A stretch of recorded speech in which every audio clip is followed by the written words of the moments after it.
Halo sahabat dengar cerita, sebelum admin membacakan ceritanya buat kamu, jangan lupa subscribe dan aktifkan tombol loncengnya. Terima kasih.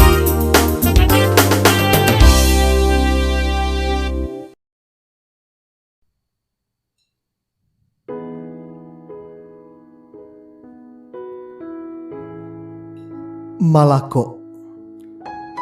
Ketika cinta harus terpisah. Satu cerita pendek karya Bunga Huriah Fiawan. Pesawat yang kunaiki akhirnya mendarat di Bandara Internasional Minangkabau. Setelah mengambil barang-barang, tergesa-gesa aku turun dari pesawat. Aku sudah tak sabar. Sesampainya di pintu keluar, aku melihat ayah sudah duduk di ruang tunggu bandara. Ayah melihat dan berlari ke arahku. Pelukan kehangatan memecahkan rasa haru, memecah tangisan ayah dan aku. Sudah sekian lama aku dan ayah tak bertemu. Bahkan kerinduan ini kami lepaskan untuk sekejap. Setelah melepas rindu, kami berdua beranjak pergi dari bandara. Dari Padang, 3 jam lagi waktu yang kami butuhkan untuk sampai di Payakumbuh, kampung halamanku. Lama tak berjumpa, sekarang anak ayah terlihat begitu dewasa. Kalau ayah tidak salah, Siti Raudhah sudah berumur 18 tahun kan? Bagaimana kabar ibu di sana? Ayah mengajukan beberapa pertanyaan kepadaku, memulai percakapan. Benar ayah, sekarang Raudhah sudah berumur 18 tahun. Alhamdulillah, ibu baik-baik saja. Aku menjawab. Nanti ayah akan menelpon ibu untuk memberitahu bahwa kamu sudah sampai dengan selamat, tutur ayah sambil tersenyum. Beliau terlihat begitu bahagia dengan kepulanganku. Ayahku adalah orang Minangkabau. Ia bersuku Piliang. Ibuku adalah orang yang bersuku Bugis. Saat duduk di bangku sekolah dasar, sesuatu yang serius terjadi pada ibu dan ayah. Yang ku tahu waktu itu, ibu dan ayah selalu bertengkar.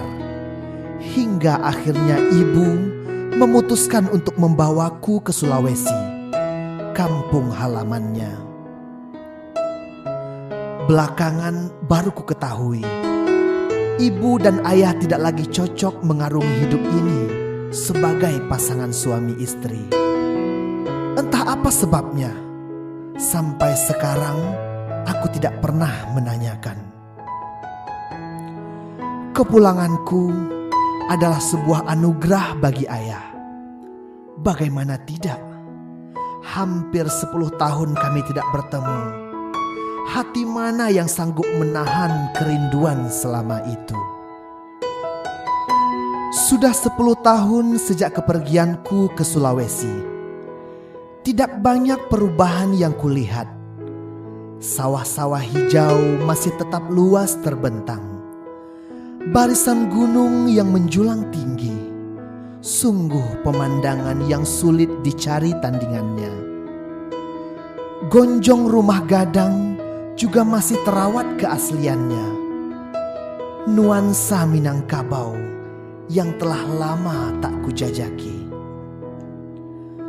Sesampainya di rumah gadang, ayah memanggil ete-ete yang segera menyambutku dengan ramah. Lalu ayah berkata, "Ayo istirahat dulu. Ayah yakin kamu pasti letih sekali setelah perjalanan jauh." "Tidak ya, Raudhah sama sekali tidak lelah. Raudhah sudah tidak sabar ingin berkeliling kampung dulu sebentar, sekalian bersilaturahmi ke rumah teman-teman masa kecil dulu. Ayah tersenyum mendengar jawabanku. Setelah meletakkan barang-barang bawaanku, aku permisi pada ayah untuk pergi barang sejenak. Tempat pertama yang kusinggahi adalah sawah, di mana dulu aku sering bermain bersama teman-teman. Dulu kami sering bermain sambil menangkap ikan, siput dan lokan. Atau kami akan bermain dengan kerbau-kerbau milik petani. Setelah 2-3 petak sawah terlewati, aku melihat seseorang yang sedang sibuk menyiangi rumput di sawahnya. Seseorang yang sepertinya sangat kukenal. "Assalamualaikum, permisi," sapaku kemudian. "Waalaikumsalam," balasnya. Lalu melihat kepadaku. Ia terlihat begitu terkejut. Aku tersenyum. "Ya Allah, Raudhah, sejak kapan kamu ada di sini? Hampir saja aku tidak mengenalimu. Bagaimana kabarmu?" Dicucinya kedua tangannya, lalu berjalan mendekat ke arahku, duduk di pematang sawah. "Alhamdulillah, baik-baik saja udah. Saya baru saja sampai setengah jam yang lalu. Udah sendiri, bagaimana kabarnya?" "Saya juga baik-baik saja." "Wah, tidak menyangka kamu rupanya masih ingat dengan kampung ini. Ada apa gerangan kedatanganmu ini?" "Raudhah baru tamat SMA udah. Rencananya mau melanjutkan kuliah di sini. Lagi pula ayah akhir-akhir ini sering sakit. Ibu mengizinkan Raudhah melanjutkan kuliah di sini, sekalian menjaga ayah." "Kamu masih tetap seperti Raudhah yang dulu, anak yang baik dan selalu berbakti," Uda Syafruddin berkata sambil tertawa. Aku hanya tersenyum. Tak ingin berlama-lama, lalu aku minta izin untuk melanjutkan perjalanan. "Oh ya, kapan-kapan kalau kamu punya waktu senggang, sempatkanlah singgah ke rumah. Amak pasti merindukanmu juga." Aku hanya mengangguk. Uda Syafruddin merupakan teman sepermainanku waktu masih kanak-kanak dulu. Usia kami terpaut 3 tahun. Dia sudah menikah belum ya? Aku lupa menanyakannya. Tidak terasa, hampir 3 bulan aku di Payakumbuh. Kesibukan kuliah membuat waktu tidak terasa sudah lama berlalu. Sekali seminggu aku menelpon ibu, tapi lebih sering ibu yang menelpon menanyakan keadaanku. Suatu hari di siang minggu, seseorang bertamu ke rumah. Ayah membicarakan hal yang sangat serius dengan tamu itu. "Raudhah, kemarilah sebentar. Ada tamu yang ingin ayah perkenalkan." Aku keluar dari kamar. Seorang laki-laki yang usianya tak jauh beda dari ayah tersenyum begitu aku sampai di hadapannya. Ayah mengenalkannya denganku. Ternyata beliau adalah Datuk Sultan Bandarokayo dari suku Piliang.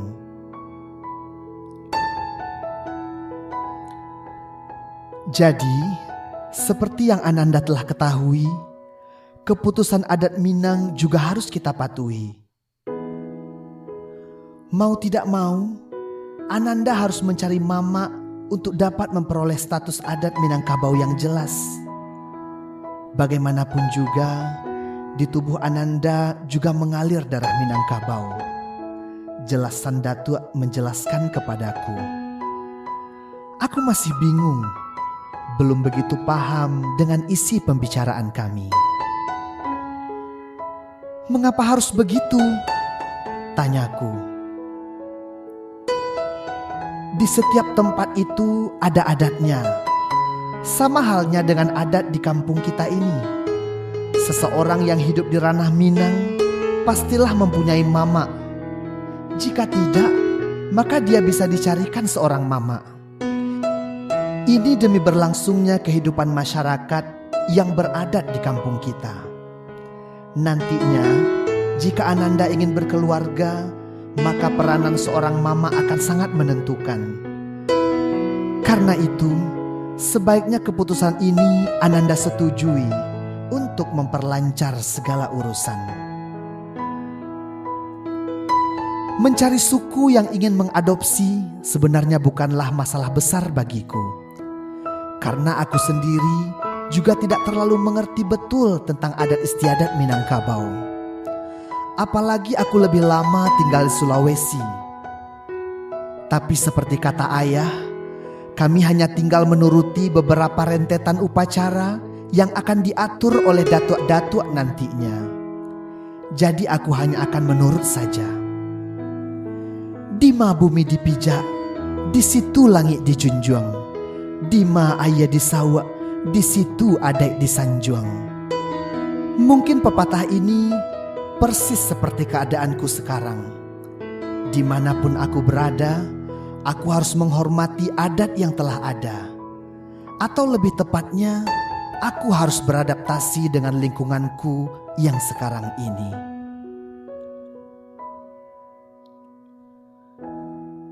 Jadi acaranya itu harus diadakan semacam paralean, di mana nanti kamu akan memberikan seekor hewan seperti sapi atau kambing. Tergantung berapa yang bisa kamu berikan. Tujuannya untuk memberikan pengakuan bahwa kamu telah menjadi kamanakan Batali Budi. Jelas udah Safrudin kepadaku saat kutanyakan tentang masalah itu. Saat itu ia sedang beristirahat di gubuk kecil di tengah hamparan sawah luas. "Tapi siapa saja yang mau dan bisa menjadi mama? Apa kriterianya?" tanyaku minta penjelasan. "Yang bisa menjadi mama itu hanya datuk kepala suku saja.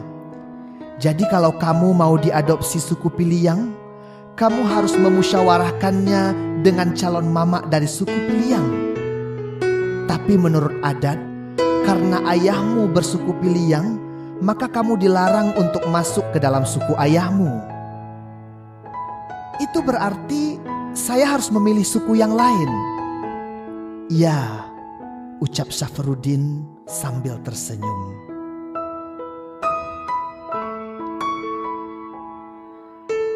Akhirnya kesepakatan didapat juga. Ayah mengatakan bahwa Datuk Parpatiah dari suku Caniago bersedia untuk menjadi mamaku. Hari-hanya juga sudah ditetapkan. Kami tinggal meminta tolong kepada LMAJ, Lembaga Masyarakat Adat Jorong, agar bersedia untuk membantu segala hal yang berurusan dengan perhelatannya.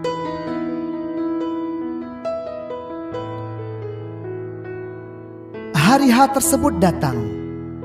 Ayah telah membeli seekor sapi sebagai persyaratannya. Acara penobatanku untuk mendapat tempat dalam suku Caniago berlangsung selama 2 hari.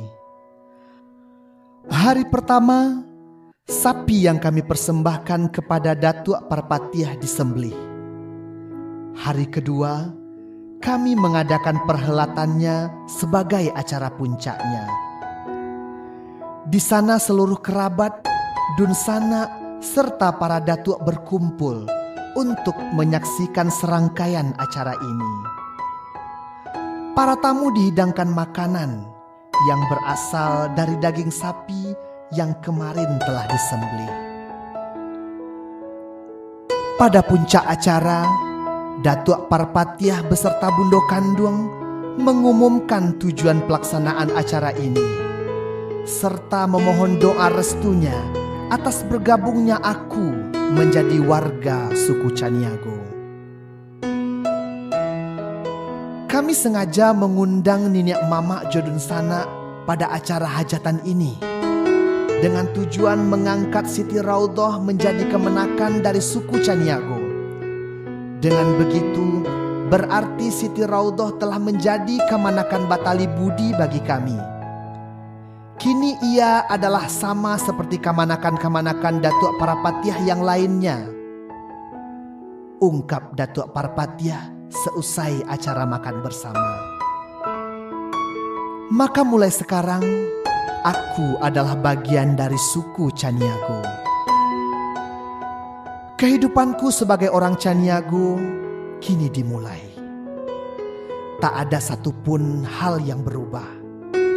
Acara perhelatannya juga berlangsung tanpa ada hambatan. Namun, ada yang berbeda dari air muka Uda Syafruddin selama acara penobatan itu berlangsung.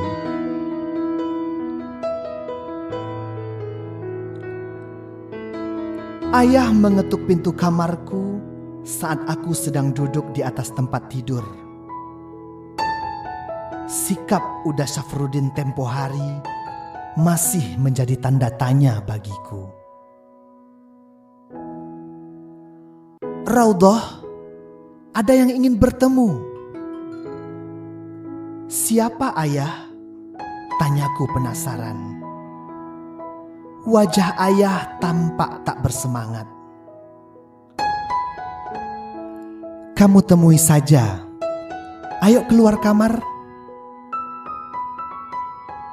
Sama sekali tidak menyangka. Amak Uda Syafruddin rupanya.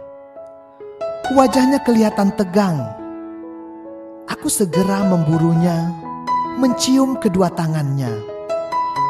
Perasaanku tidak enak. Pasti ada hubungannya dengan Uda Syafruddin. Mak, ada apa? Tanyaku hati-hati. Amak Uda Syafruddin memberikan sebuah amplop kepadaku. Tadi pagi, Syafruddin menitipkan ini kepada Amak untuk diberikan kepadamu. Surat.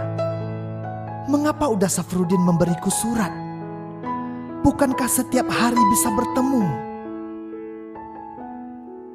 Ada apa sebenarnya, Mak? Tanyaku lagi. Mak menunduk. Ayah juga sama. Sepertinya ayah sudah tahu apa permasalahannya. Tapi dia menunggu Mak yang menceritakannya kepadaku. Tadi pagi, Syafruddin berangkat ke Jakarta. Ingin merantau dan mencari rezeki di sana. Sungguh aku tidak percaya. Padahal beberapa hari lalu, kami masih bercerita di pematang sawah. Dia sama sekali tidak menyinggung masalah ini. Sejak kepulanganmu ke sini, hampir setiap hari Syafruddin mengatakan kepada Mak kalau dia ingin meminangmu. Tapi sekarang tidak mungkin lagi. Kalian sudah sama-sama Caniago. Tiba-tiba, seperti ada beban yang menimpaku berat sekali.